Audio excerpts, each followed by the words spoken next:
दोस्तों नमस्कार। किसी राज्य के शिक्षा का बजट और उसी राज्य के हेल्थ का बजट, इन दोनों बजट को अगर आप मिला देते हैं और जितनी रकम बनती है उस रकम से कहीं ज्यादा रकम अगर सिर्फ प्रचार पर खर्च कर दिया जाए तो वो राज्य चकाचौंध में समा नहीं जाएगा। उस राज्य की पहचान एक मॉडल के तौर पर नहीं होगी और उस मॉडल के आसरे इस देश के भीतर में हर कोई उस मॉडल सरीखा बनना नहीं चाहेगा। और उसके बाद यह कहा जाए ये खुशबू है गुजरात की, कुछ दिन यहां पर गुजारिए तो सही। और इन शब्दों को भी सदी के महानायक अमिताभ बच्चन जब स्क्रीन पर लगातार कह रहे हो, बरसों बरस से कह रहे हो, तो क्या वाकई वो राज्य एक ऐसा मॉडल है जो भारत के भीतर चमकता हुआ सितारा है, या उस सितारे के ओट में गुजरात के भीतर रिश्ते हुए खून को देखने की जरूरत है क्या?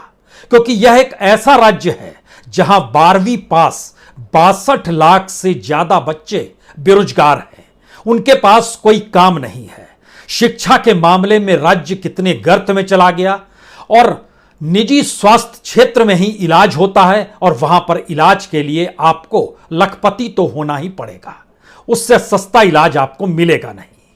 जिन परिस्थितियों में गुजरात का किसान है, जिन परिस्थितियों में गुजरात का युवा तबका है, जिन परिस्थितियों में गुजरात के आंगनवाड़ी कार्यकर्ता वर्कर महिलाएं हैं, अगर सबको मिलाना शुरू कीजिएगा तो उस पर भी जानकर आप हैरत में आ जाइएगा कि दरअसल जब भी कोई नेता आता है तो आंगनबाड़ी की कार्यकर्ताओं को नई नई साड़ियां दी जाती हैं, मुफ्त भोजन दिया जाता है, आवाजाही की व्यवस्था की जाती है और 500 किलोमीटर के रेंज में जो भी जिसे भी जिस रूप में भी उस सभा में लाया जा सकता है लाया जाता है।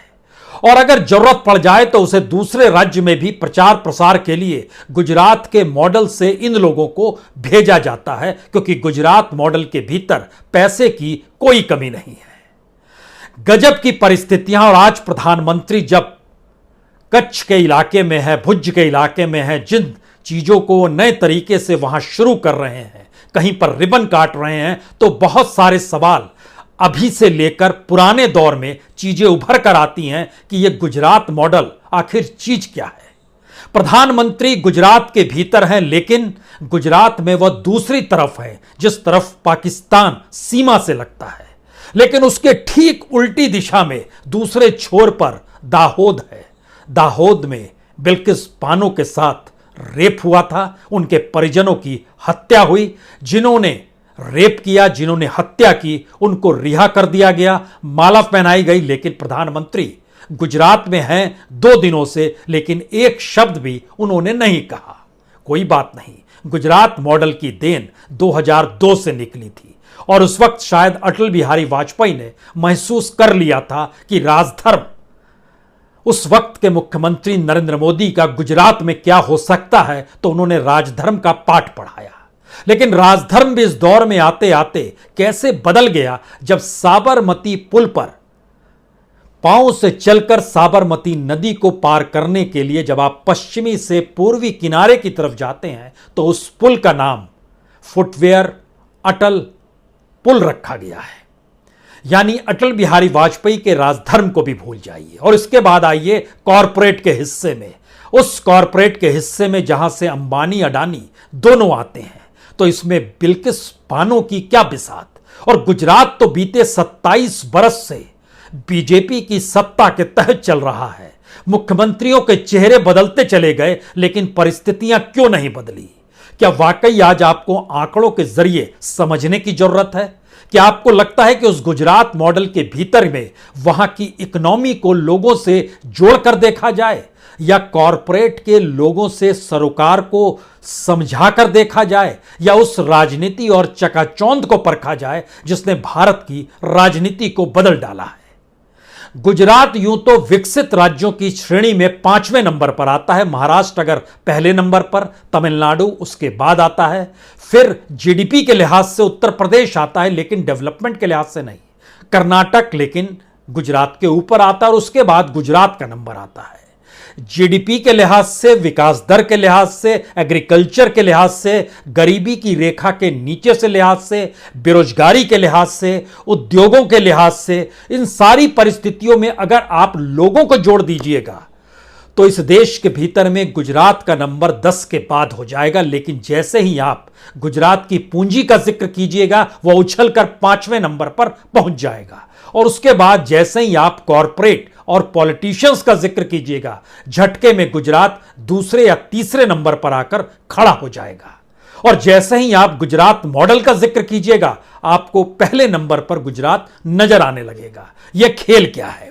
इस खेल को समझने के लिए हमें लगता है कि गुजरात के उस मॉडल को आज समझ लीजिए जिस मॉडल के आश्रय भारत की राजनीति बदल गई, भारत की राजनीति में विपक्ष की राजनीति बदल गई।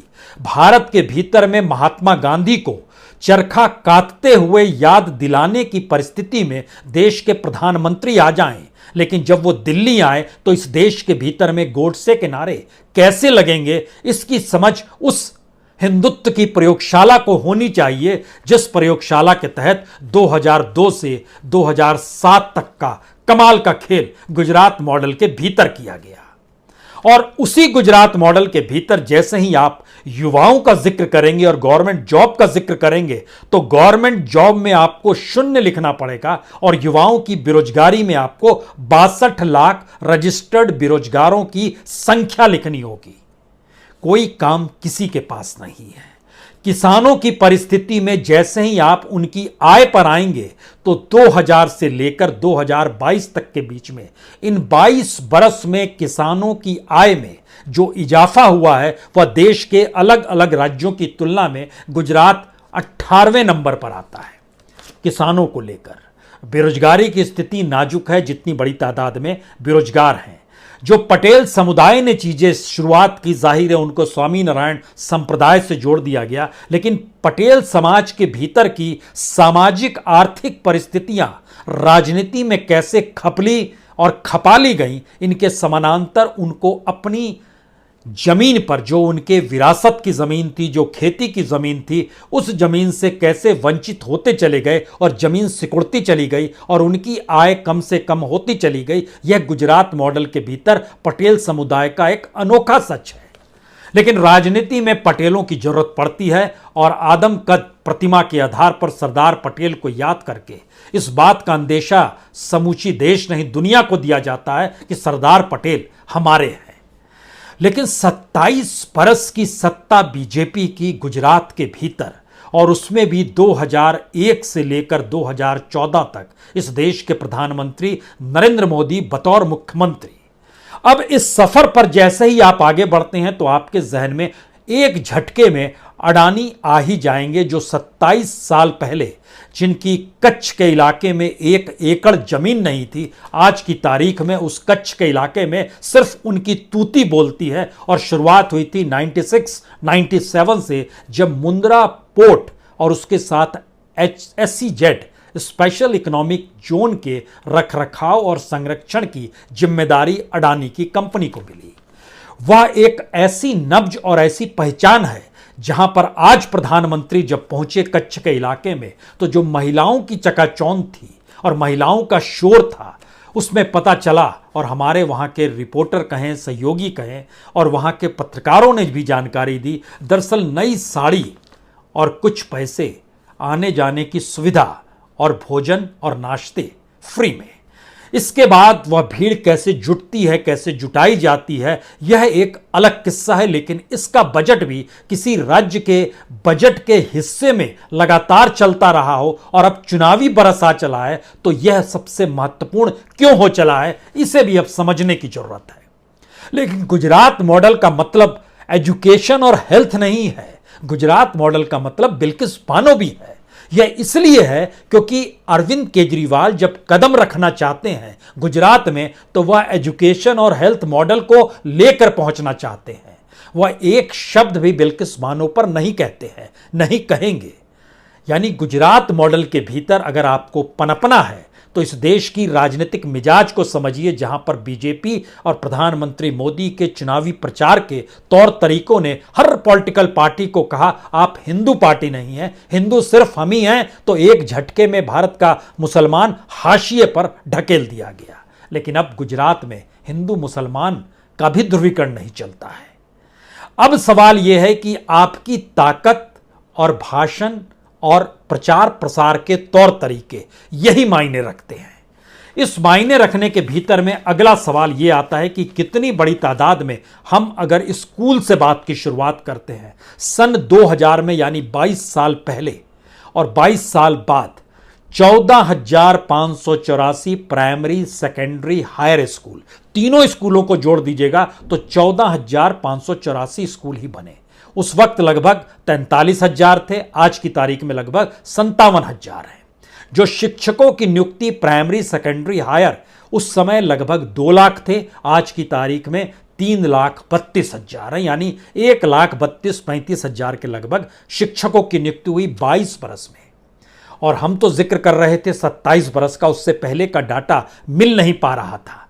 लेकिन अन्य राज्यों की तुलना में जब हम सिर्फ स्कूल का जो हमने आपसे जिक्र किया, स्कूलों की तादाद और शिक्षकों की तादाद, तो एक झटके में यह समझिए कि तमाम राज्यों में, चाहे सबसे बीमारू राज्य के तौर पर इस देश में झारखंड और बिहार को भी आप खड़ा कर दीजिएगा तो उससे भी शिक्षकों और स्कूलों की संख्या के तादाद में आपको गुजरात पिछड़ा हुआ नजर आएगा। लेकिन गुजरात में निजी क्षेत्र में शिक्षण संस्थानों का बनना और उसमें अलग अलग इंस्टीट्यूशन के जरिए फीस वसूली और एक माफिया फीस के तर्ज पर जो चीजें खड़ी होती चली गई राज्य के भीतर में, उसने गुजरात की रईसी में शिक्षा और हेल्थ और तमाम सुविधाओं के लिए सिर्फ पैसा देने को ही आधार बना दिया।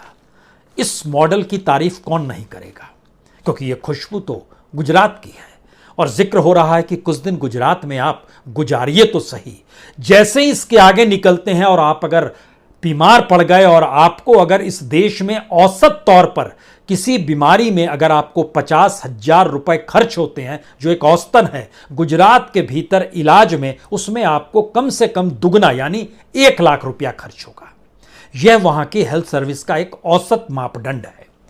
तीसरी परिस्थिति आइए, जो खेती से जुड़ा हुआ मजदूर और किसान है, उसकी आय में बढ़ोतरी इस देश के जो 16 बड़े राज्य हैं और जिसमें बिहार, झारखंड, उत्तर प्रदेश, उड़ीसा और मध्य प्रदेश, इसको हम शामिल नहीं कर रहे हैं, उसके बाद गुजरात का ही नंबर आता है जहां पर सबसे कम आय किसान और मजदूरों की इन जगहों पर हुई है।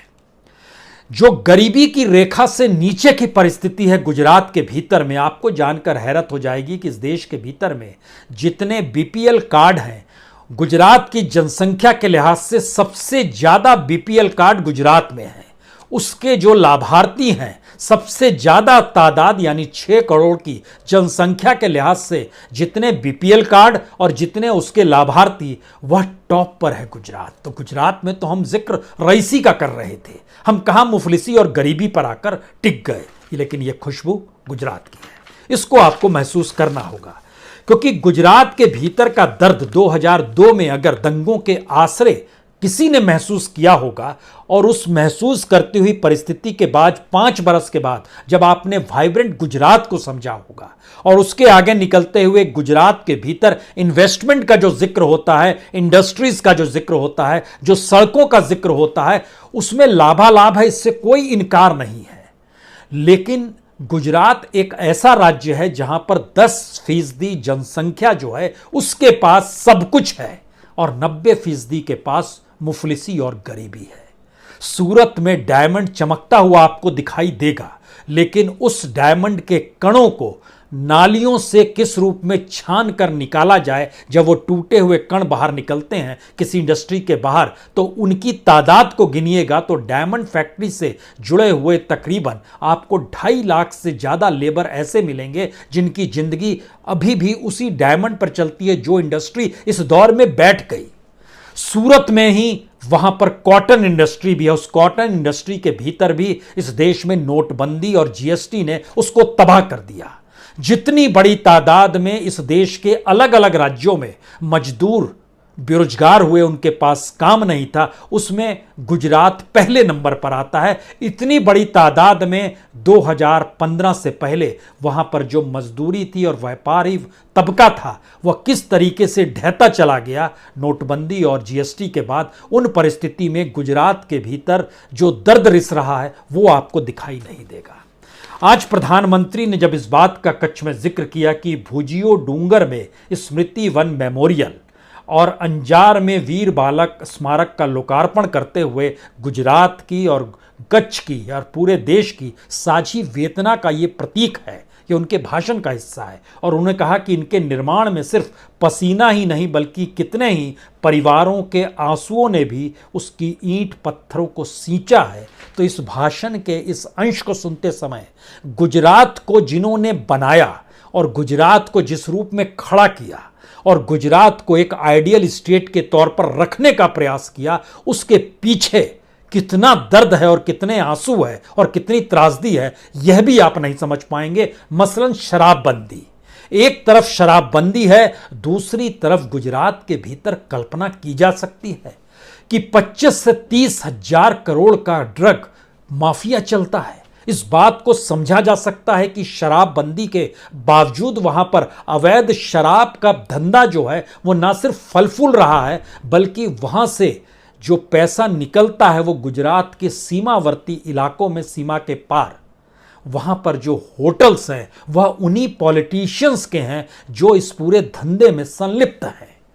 तो गुजरात के उस मॉडल के भीतर जहां पर रोजगार नहीं है लेकिन रोजगार अवैध तरीके से आप कमाई कर सकते हैं और यह एक धोखा फरेब देते हुए जिंदगी जीने के नायाब तरीके भी हैं और चकाचौंध भी है, क्योंकि यह खुशबू गुजरात की है। और इस गुजरात के भीतर में 27 बरस का जिक्र हम जब आपसे कर रहे हैं तो हमको लगता है एक क्षण के लिए आपको समझना होगा कि गोधरा से तकरीबन 50 किलोमीटर की दूरी पर रणधीर पर गांव जो है, जिस गांव में बिल्किस पानी का गांव था, बिल्किस बानो जहां थी, उसी के करीब सिंहवाड़ा गांव भी है जो सटा हुआ है। तकरीबन 10 किलोमीटर के रेंज में आप चले जाइएगा तो ये दोनों गांव पड़ते हैं। सिंहवाड़ा गांव में ज़्यादातर वह दोषी जिनको छोड़ दिया गया और जिनको लेकर इस देश के 134 पूर्व आईएएस या पूर्व नौकरशाहों ने चीफ जस्टिस को पत्र लिखा और कहा कि ये क्या हो रहा है, जो बलात्कारी हैं और जो हत्यारे हैं उनको ले आप छोड़ रहे हैं, कुछ कह नहीं रहे हैं। उन्होंने गुजरात सरकार को नोटिस भेज दिया, लेकिन प्रधानमंत्री 48 घंटे इस गुजरात के भीतर, लेकिन गुजरात के परिस्थितियों को लेकर उन्होंने आह नहीं की। लेकिन गुजरात की राजनीति में आह कोई नहीं सुनता है। गुजरात की राजनीति चाहती है आपके भीतर दमखम हो, 56 इंच का सीना होना चाहिए। उस दमखम के आश्रय ही सत्ता बनाई जाती है और उसी सत्ता के आश्रय जो कॉरपोरेट की चकाचौंध आपको गुजरात के भीतर नजर आती है और राष्ट्रीय और अंतर्राष्ट्रीय तौर पर उन कॉरपोरेट्स की नेटवर्थ मायने रखने लगे हैं। और गुजरात के भीतर में जो एक बड़ी तादाद जिसका हम जिक्र कर रहे हैं कि बाकी लगभग 90% गुजरातियों का जिक्र भी होना चाहिए। यहां सवाल यह नहीं है कि 6 करोड़ गुजरातियों के आज तकरीबन 53, 54, 55, 57 लाख 57 लाख के लगभग मुस्लिम्स हैं, उनको थोड़ी देर के लिए आप भी भूल जाइए।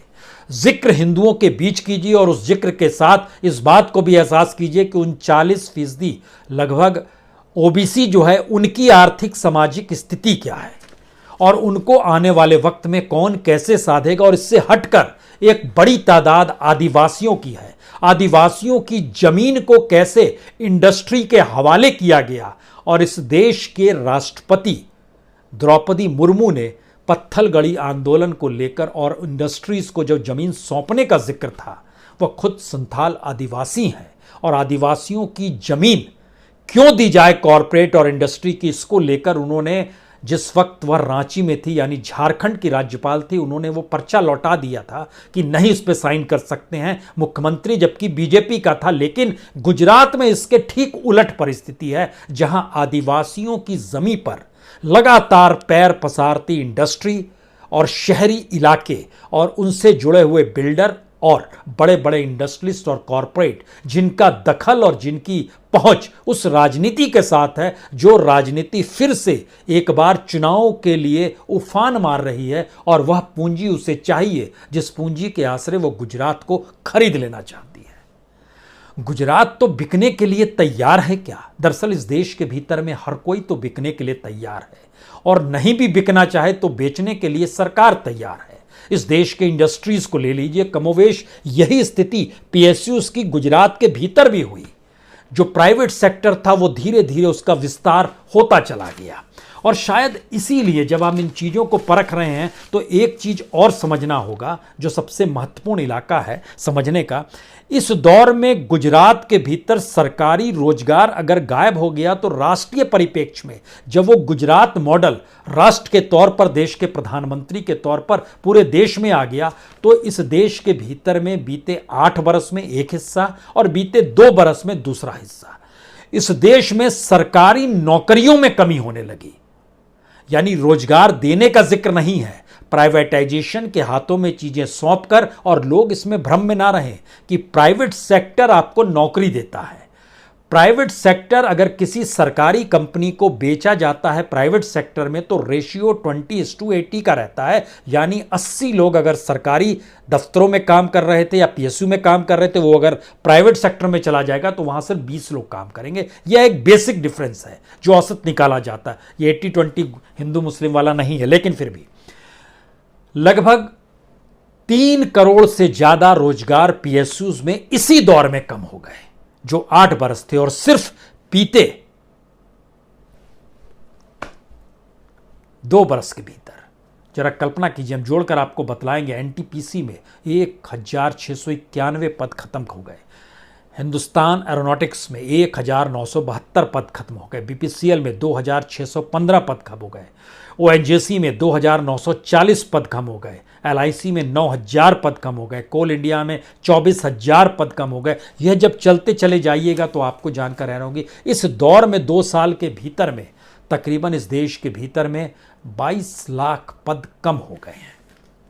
ये कौन सी स्थिति है और किन परिस्थितियों में किस मॉडल का जिक्र कर रहे हैं? यानी एक सवाल गुजरात मॉडल, दूसरा सवाल उस गुजरात मॉडल के अनुसार ही इस देश का मॉडल, और इन दोनों परिस्थितियों में एक पुल बना हुआ है। यह कोई अटल पुल नहीं है जो राजधर्म का पाठ पढ़ा है, यह एक नया पुल है। इस पुल के आश्रय भारत की इकोनॉमी, भारत के भीतर के आम लोग और भारत के भीतर के खास लोग जो सत्ता के साथ जिनका जुड़ाव होता है, इन दोनों की परिस्थितियों के भीतर गुजरात मॉडल असल वो मॉडल है जो भारत को एक सीख देता है कि पूंजी की ताकत यानी पैसे की ताकत और पैसे के आश्रय पैसे को बनाने की इकोनॉमी, इस 2 रास्तों को अगर आप चुन लेंगे तो फिर आपको कोई रोक नहीं सकेगा आगे बढ़ने से। लेकिन जैसे ही इसके भीतर आप रोजगार का तड़का लगाएंगे, जैसे ही बेरोजगारी शब्द को हटाने की कोशिश करेंगे, जैसे ही ह्यूमन रिसोर्स यानी मानव संसाधन का कैसे उपयोग किया जाए, इन सवालों में उलझेंगे तो फिर आपकी हथेली खाली रह जाएगी। और शायद इसीलिए गुजरात मॉडल एक चमकता हुआ कोहिनूर है भारत की राजनीति और भारत के भीतर में। उस कोहिनूर को हाथ में पकड़े हुए कौन मुख्यमंत्री पद पर बैठा है, कौन प्रधानमंत्री पद पर बैठा है, ये भूल जाइए। सिर्फ इस मॉडल की चकाचौंध को महसूस कीजिए और सोचिए, यह खुशबू है गुजरात की।